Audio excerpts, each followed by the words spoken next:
31 जुलाई 1999 को 17 वर्षीय high school senior और सबसे अच्छे दोस्त जेबी बेस्ली और ट्रेसी होलेट ने अपने गृहनगर डोथन अलबामा से अपनी यात्रा शुरू की। वे हेडलैंड अलबामा में जेबी के लिए एक जन्मदिन की पार्टी की ओर जा रहे थे, लेकिन लड़कियां रास्ते में खो गईं। लगभग 11:30 बजे ओजार्क से अपनी मां को फ़ोन करके ट्रेसी ने अपनी मां को सूचित किया कि वे घर वापस जा रहे हैं। हालांकि कोई भी लड़की कभी घर नहीं आएगी।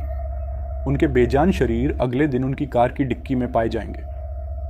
उनके साथ क्या हुआ होगा, इस पर बहस का सवाल। क्या इसका पार्टी से कोई लेना देना था, या क्या लड़कियों को ओजार्क से वापस जाते समय सड़क पर परेशानी हुई थी? डार्क टेल्स यूट्यूब चैनल में आपका स्वागत है, जहां हम दुनिया भर के अनसुलझे और उलझे हुए मामलों को कवर करते हैं। ग्लोब और आज हम फ्लोरिडा सीमा के पास दक्षिण पूर्व अलबामा में स्थित एक पागल साजिश के मामले को देख रहे हैं। ओजार्क को डेल काउंटी के केंद्र में स्थित फोर्ट रकर के घर के रूप में जाना जाता है। यह एक विशिष्ट आकर्षक दक्षिणी शहर है, जहां लगभग 15 लोग रहते हैं। हजारों लोगों के लिए यह परिवार बढ़ाने और सेवानिवृत्ति के वर्ष बिताने दोनों के लिए एक अच्छी जगह है। हालांकि यह शहर 1999 में हाई स्कूल के 2 वरिष्ठ छात्रों की भीषण दोहरी हत्या से पहले सुर्खियों में आने के लिए उपयुक्त जगह नहीं थी, जिसने आने वाले वर्षों में समुदाय को चकित कर दिया था। जेबी हिल्टन ग्रीन बेस्ली का जन्म 31 जुलाई 1981 को ट्रोय अलबामा में माता पिता चेरिल और हिल्टन लैनियर बेस्ली के घर हुआ था। उनके माता पिता के अलग होने के बाद वह 1984 में अपनी मां के साथ डोथन चली गईं। उनकी मां के साथ साथ उनके सौतेले पिता जॉय बेगुन भी उनसे बहुत प्यार करते थे, जिनसे बाद में उनकी मां ने शादी कर ली। कुछ वर्षों में वह अपनी 4 बहनों के साथ डोथन में एक अच्छे घर में पली बढ़ी। जेबी एक बहुत मिलनसार लड़की बन गई, जो चीयर लीडिंग, डांस, पियानो और तैराकी सहित विभिन्न गतिविधियों में शामिल थी। उसने अपनी बहनों के साथ कई एजेंसियों के लिए मॉडलिंग भी की। उसके शौक में उसे अपने दोस्तों और परिवार के साथ घूमना पसंद था। यह हाई स्कूल था जहां जेबी की मुलाकात उसकी साथी चीयर लीडर ट्रेसी होलेट से हुई, और दोनों को सबसे अच्छे दोस्त बनने में ज्यादा समय नहीं लगा। ट्रेसी जीन होलेट का जन्म 3 मार्च 1982 को माता पिता कैरोलिन रॉबर्ट होलेट के घर हुआ था। दुर्भाग्य से उसके पिता, जो डोथन पुलिस विभाग में काम करते थे, की मृत्यु हो गई जब ट्रेसी केवल 5 वर्ष की थी। उसकी मां ने बाद में माइक रॉबर्ट्स नाम के एक व्यक्ति से दोबारा शादी की, जिसने जेबी के विपरीत उसकी मां के साथ ट्रेसी को पालने में मदद की। ट्रेसी थोड़ी शर्मीली थी, लेकिन लोगों को खुद से पहले रखने में कभी नहीं हिचकिचाती थी। वह अपने 2 भाइयों को लेकर भी बहुत सुरक्षात्मक थी, जो उससे बहुत छोटे थे। कम उम्र में भी वह एक जिम्मेदार बड़ी बहन थी। ट्रेसी ने नॉर्थव्यू हाई स्कूल में भी पढ़ाई की और नियमित रूप से अच्छे ग्रेड प्राप्त किए, और जेबी के साथ एक चीयर लीडर थी, क्योंकि दोनों लड़कियां अपने वयस्क जीवन में खिल रही थीं। जेबी और ट्रेसी अपने उस भयानक भाग्य से बेखबर थे, जो उनकी भविष्य की सभी आशाओं और सपनों को छीन लेगा। 31 जुलाई 1999 को लगभग 5 बजे जेबी और ट्रेसी हेडलैंड में जेबी के सम्मान में आयोजित एक जन्मदिन की पार्टी में भाग लेने के लिए जेबी की काली 1993 माजदा 930 में डोथन से निकले। हालांकि उत्तर की ओर कुछ ही मील की दूरी पर युवा लड़कियां अपने गंतव्य की ओर जाने वाली सड़कों से अपरिचित होने के कारण जल्द ही अपने गृहनगर से अपनी यात्रा शुरू करने के कुछ ही मिनटों के भीतर मुसीबत में पड़ गईं। वे रात 10:30 बजे के आसपास भटक गईं। जेबी और ट्रेसी एक बीपी गैस स्टेशन पर रुक गईं। हेडलैंड में मार्ग 163 और 421 के चौराहे के पास उस गैस स्टेशन पर पेफोन का उपयोग करके दिशाओं की तलाश में उन्होंने पार्टी के लिए बेहतर दिशा निर्देश प्राप्त करने के लिए अपने दोस्तों को फ़ोन किया। कॉल के बाद लड़कियां अपने गंतव्य तक पहुंचने के लिए गाड़ी चलाती रहीं, लेकिन इसके बजाय वे ओजार्क में पहुंच गईं। अलबामा हेडलैंड से लगभग 24 मील उत्तर पश्चिम में। जब उन्हें एहसास हुआ कि उन्हें अभी भी पार्टी के लिए दिशा निर्देश समझ में नहीं आ रहे हैं, तो रात 11:30 बजे लड़की एक बड़े छोटे स्टोर पर रुकी। हालांकि तब तक स्टोर पहले ही बंद हो चुका था। ट्रेसी ने स्टोर के पेफोन से अपनी मां को फ़ोन किया। उसने उसे इसकी जानकारी दी। वे कैसे खो गए और ओजार्क में पहुंच गए, और अब वे घर वापस आने की योजना बना रहे थे। उसी समय मर्लिन मेरिट नाम की एक महिला और उनकी बेटियां सोडा खरीदने के लिए गैस स्टेशन पर रुकी। लड़कियों ने उनसे डोथन वापस जाने का रास्ता पूछा, मर्लिन ने यथासंभव अच्छे तरीके से समझाने की कोशिश की और युवा लड़कियों को यह समझ में आया कि मर्लिन ने बाद में कहा कि उसने देखा कि लड़कियां साफ सुथरी कार के साथ अच्छी और विनम्र दिखती थीं। मर्लिन को लड़कियों को पार्किंग स्थल से बाहर निकलते हुए देखना याद आया और दाईं ओर मुड़े, जैसा कि मर्लिन ने निर्देशित किया था। हालांकि उस समय ऐसा नहीं लग रहा था कि कुछ भी छूट गया है। जेबी बेस्ली और ट्रेसी होलेट अगली सुबह 1 अगस्त 1999 को लगभग 8 बजे घर नहीं पहुंचे। ट्रेसी की मां ने अपनी बेटी के लापता होने की रिपोर्ट करने के लिए पुलिस को फ़ोन किया। इसमें पुलिस को अधिक समय नहीं लगा। ट्रेसी के लापता होने की सूचना मिलने के बाद उस दिन लड़की के ठिकाने के बारे में पहला सुराग ढूंढने के लिए पुलिस ने जेबी की कार का सफलतापूर्वक पता लगा लिया, जो ओजार्क में हैरिंग एवेन्यू पर खड़ी थी। सबसे विचित्र बात यह थी कि एक दिन पहले गैस टैंक भरने के बावजूद टैंक लगभग खाली था। कार में कीचड़ था। चालक की तरफ की खिड़की आंशिक रूप से नीचे थी, फिर भी दरवाजे बंद थे। हालांकि पुलिस को कार के अंदर वाहन में जबरन प्रवेश का कोई संकेत नहीं मिला। जेबी का ड्राइवर का लाइसेंस डैश पर पड़ा हुआ था। दोनों लड़कियां अभी भी कार के अंदर थीं। उनकी नकदी के साथ साथ एकमात्र झात गायब वस्तु जेबी की कार की चाबियां थीं। हालांकि दोनों में से किसी भी लड़की का कोई संकेत नहीं है। बंद ट्रंक के ढक्कन से एक हथेली का निशान बरामद किया गया था, जिससे पुलिस को यह आभास हुआ कि कुछ बहुत ही गलत था। दृश्य पुलिस ने सिद्धांत दिया कि लॉक ट्रंक उन्हें महत्वपूर्ण सुराग प्रदान कर सकता है, लेकिन चाबियों के बिना वे ट्रंक नहीं खोल सकते थे। उन्हें यह पता लगाने में 6 घंटे लग गए कि वे बिना किसी आवश्यकता के आंतरिक कुंडी की मदद से कार के ट्रंक को खोल सकते थे। ट्रंक की चाबी या ताला खोलने वाले ने ट्रंक खोलने पर पुलिस को एक भयानक खोज मिली। 2 लड़कियों के निर्जीव शरीर अंदर भरे हुए थे। दोनों लड़कियां पूरी तरह से कपड़े पहने हुए थीं, लेकिन उनकी पैंट कमर से नीचे तक गंदी थी। दोनों लड़कियों को सिर में एक बार गोली मारी गई थी, ट्रेसी में टेम्पल और दाहिने गाल में जेबी। ट्रेसी के पैर पर 9 मिलीमीटर का खोल था। उसकी बांह पर खरोंचें थीं और उसकी जीन्स पर कांटेदार निशान थे। दूसरी ओर बच्चे के कपड़े गंदे और गंदे थे, खासकर उसके नए खरीदे गए जूते। हालांकि अधिकारियों ने निष्कर्ष निकाला कि किशोर थे हत्या को अंजाम देने की शैली में उन्हें संभवतः ट्रंक के अंदर ही मार दिया गया था, क्योंकि परिवारों को दिल दहला देने वाली खोज के बारे में सूचित किया गया था। अधिकारियों ने औपचारिक रूप से उनकी हत्या की जांच शुरू कर दी थी। हालांकि जांचकर्ता जांच के प्रारंभिक चरण के दौरान डकैती को एक संभावित उद्देश्य के रूप में मान रहे थे, लेकिन तुरंत फैसला सुनाया गया। इस बात की पुष्टि करने के बाद कि न केवल लड़की के पर्स बल्कि उनके गहने, पैसे और क्रेडिट कार्ड भी कार के अंदर ही थे। बाद में शव परीक्षण में पुष्टि हुई कि उनके सिस्टम में शराब या नशीली दवाओं के कोई निशान नहीं थे। रिपोर्ट ने यह भी सुझाव दिया कि उनके पहले किसी भी लड़की का यौन उत्पीड़न नहीं किया गया था। मृत्यु ने मूल रूप से अपराध के यौन प्रेरित होने की संभावना को खारिज कर दिया।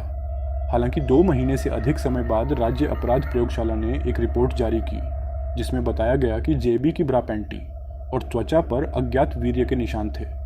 ट्रंक के ढक्कन से हथेली का निशान बरामद किया गया था। सिस्टम में कोई मेल न होने के कारण अज्ञात भी रहा और अधिकारियों के खिलाफ उनके सबूतों की तुलना करने वाला कोई भी नहीं बचा था, क्योंकि वार्ड में 2 किशोर लड़कियों की दोहरी हत्या का मामला जंगल की आग की तरह फैल गया था।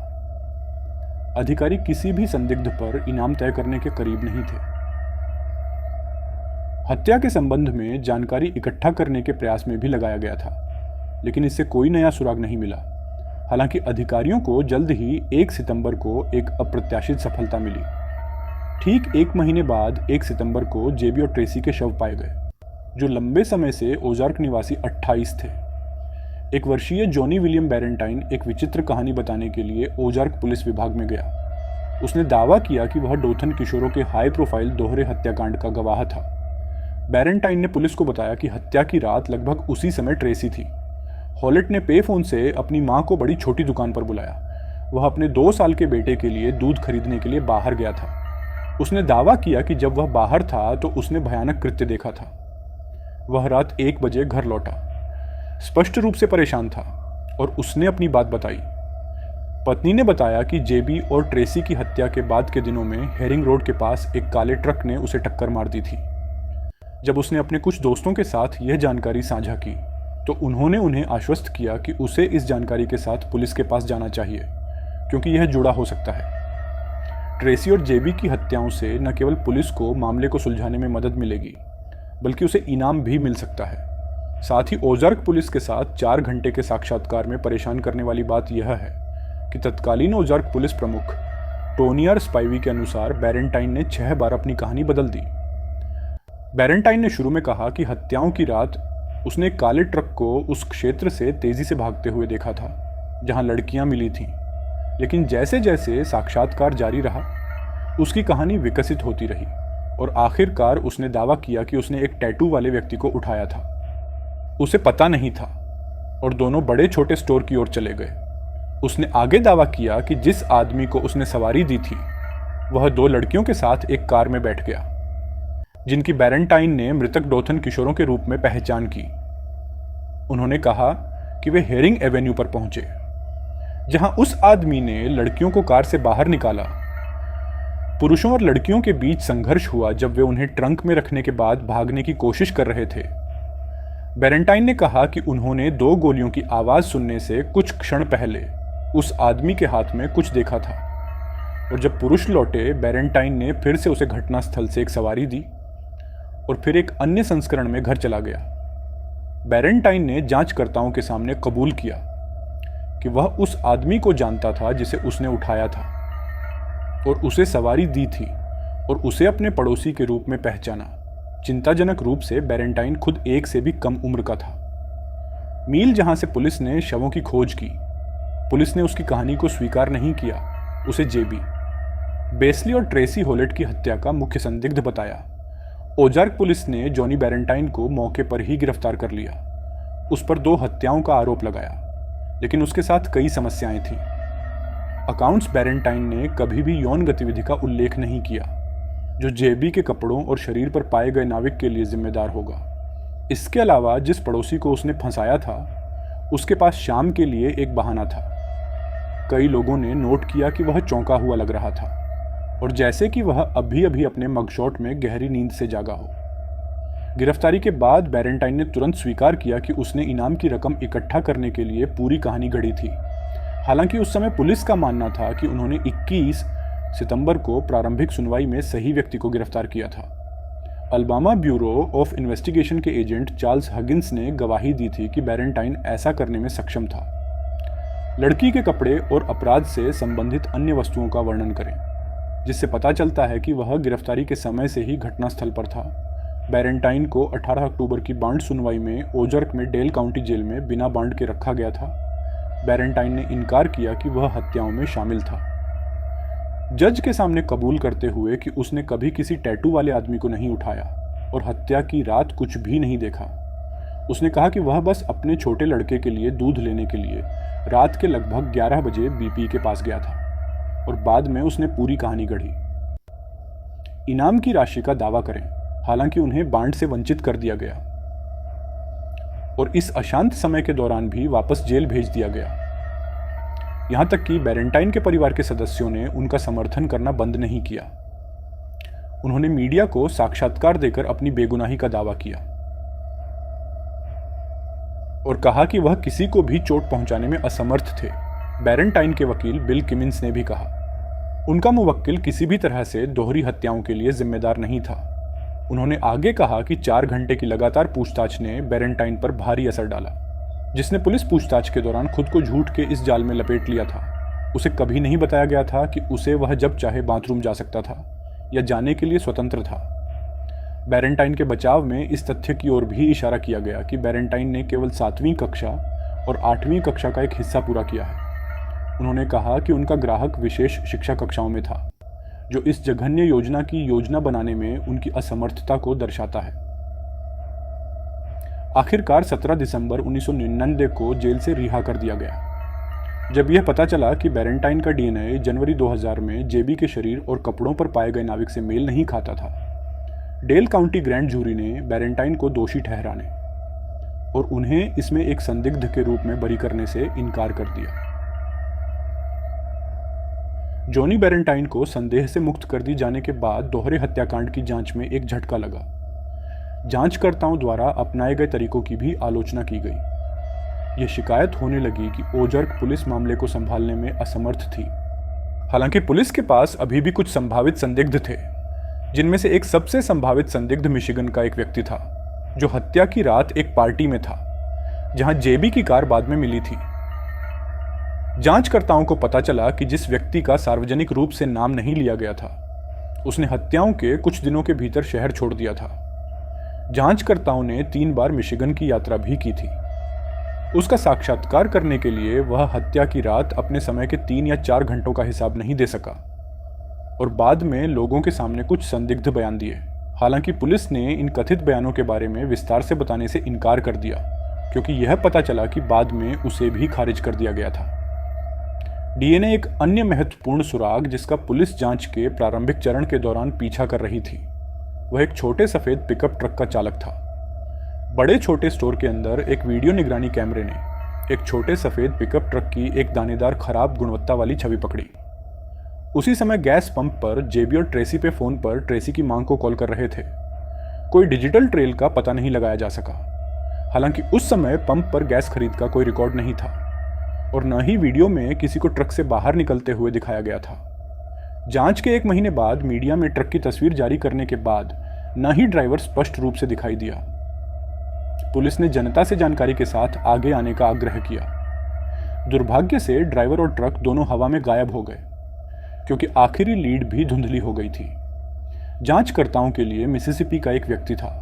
पुलिस ने कहा कि जोन्स काउंटी से प्रत्यर्पित किए गए व्यक्ति को ओजार्क में जारी नशीली दवाओं के सामान के कब्जे के लिए एक बकाया वारंट पर गिरफ्तार किया गया था। वह व्यक्ति ओजार्क में रिश्तेदारों के साथ रह रहा था, लेकिन हत्याओं के 2 दिन बाद छोड़ दिया गया था। स्पाइवी के अनुसार जांचकर्ता मामले के संबंध में उनसे पूछताछ करना चाहते थे। हालांकि इस सुराग के प्रकाश में कोई महत्वपूर्ण जानकारी सामने नहीं आई। बिना किसी सबूत के जांचकर्ताओं को उन्हें मार्च 2000 में जाने देने के लिए मजबूर होना पड़ा। एक महिला ने पुलिस को फोन किया और कहा कि उसने चीखें और 2 गोलियों की आवाज सुनी है। 31 जुलाई 1999 की रात को शहर की सीमा के अंदर हाईवे 133 साउथ के पास जब उसे पूछा गया कि वह पहले सामने क्यों नहीं आई, तो उसने दावा किया कि वह इसमें शामिल होने से डर रही थी। उसके विवरण के आधार पर पुलिस ने इलाके की पूरी तरह से तलाशी ली और एक 9 मिलीमीटर की गोली बरामद की। लड़कियों को मारने के लिए जिस प्रकार का इस्तेमाल किया गया था, लेकिन गोली का ब्रांड नाम ट्रेसी के शरीर पर पाए गए गोली के खोल के ब्रांड से मेल नहीं खाता था। इसके अलावा बिना इस्तेमाल की गई गोली पर कोई निशान नहीं था, जो मामले में अन्य सबूतों की तुलना में फोरेंसिक तुलना में मदद करेगा। फिर से एक और मृत अंत। हालांकि जांचकर्ताओं ने पिछले कुछ वर्षों में कई सुराग हासिल किए, लेकिन जांचकर्ताओं ने डीएनए मैच की तलाश में कभी उम्मीद नहीं खोई, क्योंकि जेबी और ट्रेसी के टूटे हुए परिवारों ने अपने जीवन को आगे बढ़ाने की कोशिश की, लेकिन मामला ठंडा हो गया। फिर वर्षों बाद मामले में एक और मोड़ आया। वर्षों तक ठंडा रहने के बाद रोमांचक रहस्य की एक और परत 2015 जेबी बेस्ली और ट्रेसी होलेट की हत्या के मामले में एक धमाकेदार आरोप लगाएगी। एक शपथ ग्रहण करने वाले ओजार्क सहायक पुलिस अधिकारी आगे आए और खुले तौर पर ओजार्क पुलिस अधिकारी पर जेबी बेस्ली और ट्रेसी होलेट की हत्या का आरोप लगाया। और इसे कवर करने वाले अन्य लोगों पर रीना ने आरोप लगाया कि 31 जुलाई 1999 की रात को ओजार्क पुलिस के एक पुलिस अधिकारी ने जेबी बेस्ली से कुछ कैसेट टेपों के ठिकाने के बारे में जानने की मांग की, जिनमें रीना के अनुसार रिकॉर्ड की गई बातचीत शामिल थी। ये टेप ओजार्क पुलिस अधिकारियों को दोषी ठहरा सकते थे। कोकीन वितरण और मुनाफे के अवैध कारोबार के संबंध में यह घटना 2 निर्दोष किशोरों की हत्या में बदल गई। उसने आगे आरोप लगाया कि रैना ने दावा किया कि उसे कई कानून प्रवर्तन अधिकारियों द्वारा धमकी दी गई थी, जिन्हें हत्यारे की पहचान के बारे में पता था, और उन्होंने उससे छुटकारा पाकर इसे छिपा दिया। सबूत रीना ने 3 पुलिस वालों गैरी बुच व्हिटिंगटन, रेक्स टिप्टन और एडी हेंडरसन का नाम लिया और उन पर उसे परेशान करने और धमकी देने का आरोप लगाया। उसने यहां तक कहा कि तत्कालीन पुलिस प्रमुख टोनी स्पाइवे, जिन्होंने मूल जांच को संभाला था, ने भी इसे कवर करने में मदद की थी। हालांकि वह खुलासा करने से कतराती रही। उस पुलिस अधिकारी का नाम, जिसके बारे में उसने दावा किया था कि उसने वास्तव में हत्याएं की थीं, प्रसिद्ध अमेरिकी पत्रकार और अखबार के संपादक जॉन बी कैरोल ने एक लेख लिखा था, जिसमें कहा गया था कि उनका मानना है कि प्रश्न में अधिकारी ने माना था कि दोनों लड़कियों का इरादा एक अदालती मामले में इन टेपों का उपयोग करने का था, जो कि निर्धारित था। 2 अगस्त 1999 को उनकी हत्या के 48 घंटे से भी कम समय के बाद टेप को उस मामले में सबूत के रूप में दर्ज किया जाना था। इस लेख में कैरोल ने यह भी कहा कि रेनो को आगे आने के बाद बेसबॉल के बल्ले से बुरी तरह पीटा गया था, जिससे वह वास्तविक हत्यारे का नाम बताने से बच गई। रीना के आरोपी कानून प्रवर्तन अधिकारियों ने बिना किसी भौतिक साक्ष्य के जेबी बेस्ली और ट्रेसी होलैंड की हत्याओं में किसी भी तरह की संलिप्तता से इनकार किया था। उनमें से किसी को भी मामले में औपचारिक रूप से संदिग्ध के रूप में नामित नहीं किया गया था, भले ही कई ट्रू क्राइम वेबसाइटों पर आरोप लगाए गए हों। और सोशल मीडिया के कारण 29 जनवरी 2016 को Keith Coffin, Rex Tipson, Tony Spivey, Eddie Henderson और गैरी बुच व्हिटिंगटन सभी ओजार्क अल्बामा पुलिस अधिकारियों ने Rena Croom, John B Carroll और डीन मैथ्यूज के खिलाफ मानहानि का मुकदमा दायर किया और विश्वसनीय बदनामी और चरित्र की मानहानि की उस मामले को खारिज कर दिया गया। 2018 में मई 2016 में जेबी ब्यास्ली की बहन को परेशान करने के लिए दोषी ठहराए जाने के बाद रेना क्रूम को निलंबित सजा और $250 का जुर्माना मिला। अधिकारियों ने कई सिद्धांतों की जांच की। उन्होंने सैकड़ों लोगों का साक्षात्कार लिया और कई संदिग्धों से डीएनए नमूने लिए, लेकिन कोई फायदा नहीं हुआ। पुलिस को मार्च 2019 में एक संदिग्ध को पकड़ने से पहले 20 साल लग गए और नई डीएनए प्रौद्योगिकियों के आविष्कार में जांचकर्ताओं ने जेबी के शरीर और कपड़ों पर पाए गए डीएनए को वर्जीनिया स्थित पैराबोन नैनो लैब में भेज दिया, जो विश्लेषण के बाद सार्वजनिक वंशावली डेटाबेस का उपयोग करके डीएनए फेनोटाइपिंग और आनुवंशिकी में माहिर है। डीएनए प्रयोगशाला ने आखिरकार क्रैनी को बुलाने वाले एक संदिग्ध से संबंध बना लिया। 45 वर्षीय कोली लुइस मैक्रेनी 1999 में जेबी बेस्ली और ट्रेसी होलैंड की क्रूर हत्याओं में जांचकर्ताओं के रडार पर कभी नहीं थे, जब तक कि डीएनए ने उन्हें अपराध मैक्रेनी में नहीं फंसाया, जो अल्बामा के मूल निवासी हैं। 1992 में ओजार्क में कैरोल हाई स्कूल से स्नातक की उपाधि प्राप्त की, जहां वह एक एथलीट होने के साथ साथ लाइब्रेरी क्लब के अध्यक्ष भी थे। उसके बाद वह अमेरिकी वायुसेना में शामिल हो गए और 1994 से 1997 तक वहां सेवा की। उनकी शादी 1900 में हुई थी, लेकिन वह अपनी पहली पत्नी से अलग हो गए थे। 1994 में और बाद में डोथन ईगल की रिपोर्ट के अनुसार तलाक हो गया। उस समय मैकक्रेनी की पूर्व पत्नी ने 1944 में वायुसेना में एक शिकायत दर्ज की थी, जिसमें कहा गया था कि मैकक्रेनी ने उसके साथ मारपीट की थी। मैक्रेनी ने 2001 में दोबारा शादी की थी और भुगतान करने में विफल रहने के अलावा दूसरी पत्नी से उसके बच्चे भी थे।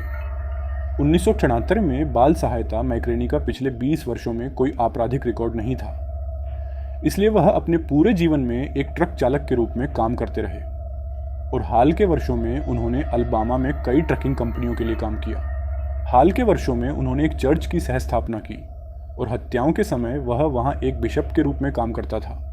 वह लगभग 26 वर्ष का था और ओजार्क में लिसेनबी ड्राइव पर लगभग 1 मील दूर रहता था, जहां 1999 में मारे गए हाई स्कूल के वरिष्ठ छात्रों जेबी ब्यास्ली के 2 दशक बाद जेबी ब्यास्ली और ट्रेसी होलैंड के शव पाए गए थे और ट्रेसी होलैंड पाए गए। कोली मैक्रेनी को 19 मार्च 2019 को डेलविले अल्बामा में ट्रैफिक रुकने के बाद गिरफ्तार किया गया था। हिरासत में लिए जाने के बाद पुलिस के साथ साक्षात्कार में मैक्रेन ने कहा कि उन्हें नहीं पता था कि लड़कियों की जांचकर्ताओं ने हत्या के लिए कोई मकसद स्पष्ट नहीं किया है। उनकी गिरफ्तारी ओजार्क समुदाय और ओजार्क पुलिस प्रमुख मार्लिन्स वॉकर के लिए एक बड़ा झटका थी, जो मैक्रेनी के साथ स्कूल गए थे, क्योंकि ऐसा लग रहा था कि इस चौंकाने वाले मामले में कई उलझे हुए तार अंततः एक साथ बंधे थे। एक और रहस्योद्घाटन होना था। अब 54 वर्षीय रेना क्रूम, जिन्होंने पहले ओजार्क पुलिस विभाग पर हत्या को छुपाने का आरोप लगाया था, ने यूक्रेनी अगस्त 2022 मैकक्रेनी की सुनवाई के दौरान गवाही देते हुए अपने आरोपों को खारिज कर दिया। अब 39 को जेबी बेस्ली की गोलीबारी में हुई मौतों के लिए पूंजी हत्या के 5 मामलों का सामना करना पड़ रहा है। ट्रेसी होलैंड अब डेल काउंटी जेल में सलाखों के पीछे है, क्योंकि उसकी गिरफ्तारी के समय उसके बांड को 17 अप्रैल 2023 को उसके मुकदमे के लंबित होने से इनकार कर दिया गया था। आखिरकार हत्यारे को पकड़ने की खबर दोनों लड़कियों के परिवारों के लिए राहत की बात थी। हालांकि सभी को राहत मिली।